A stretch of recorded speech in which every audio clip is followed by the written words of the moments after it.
Hallelujah. आइए हम मेरी भविष्यवाणी की पुस्तक में से आज के वचन को पढ़ते हैं।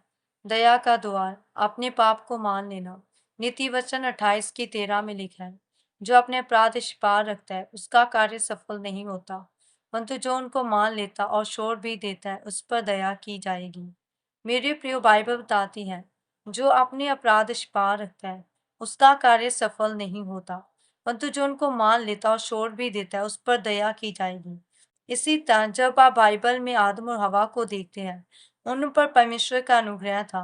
परमेश्वर ने उन्हें अदन की वाटिका में रखा, उन्हें ये आज्ञा दी कि तुम इस वाटिका के सब वृक्षों के फलों को खा सकते हो, लेकिन भले या बुरे के ज्ञान का फल कभी ना खाना।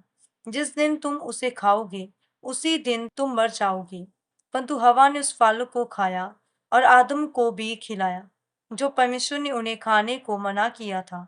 जब परमेश्वर को पता चला कि आदम और हवा ने उस फल को खा लिया जो मैंने इन्हें खाने को मना किया था, तब परमेश्वर ने आदम को पुकारा और कहा, तू कहाँ है?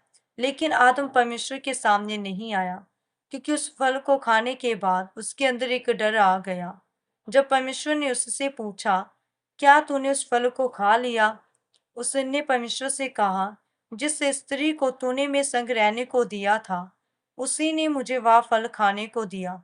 इसी पाप के कारण आदम और हवा उस अनुग्रह से वंचित हो गए जो परमेश्वर ने उन्हें दिया था।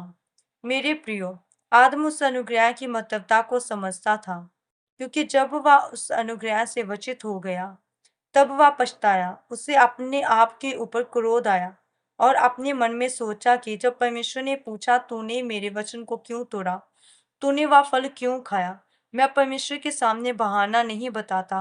मुझे से जो गलती हुई है, अगर मैं परमेश्वर से माफी मांगता तो परमेश्वर मुझ पर दया करता और मुझे माफ कर देता।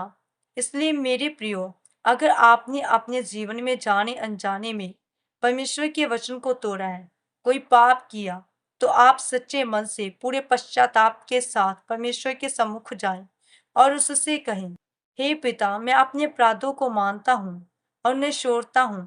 आप मुझे माफ करें, मुझ पर दया करें। तब परमेश्वर आप पर दया करेगा और आपके हर एक पाप को माफ कर देगा। जब परमेश्वर की दया आप पर होगी, तो आपके जीवन के हर एक काम सफल होंगे, आशीषित होंगे। आमीन।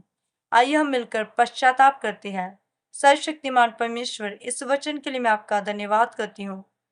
पिता, आज मैं आपकी उपस्थिति में आपके सम्मुख आकर अपने अपराधों को मानती हूँ और उन्हें पूरी तरह से छोड़ती हूँ। आप मुझ पर दया कीजिए, प्रभु यीशु मसीह के सामर्थी नाम में। आमीन।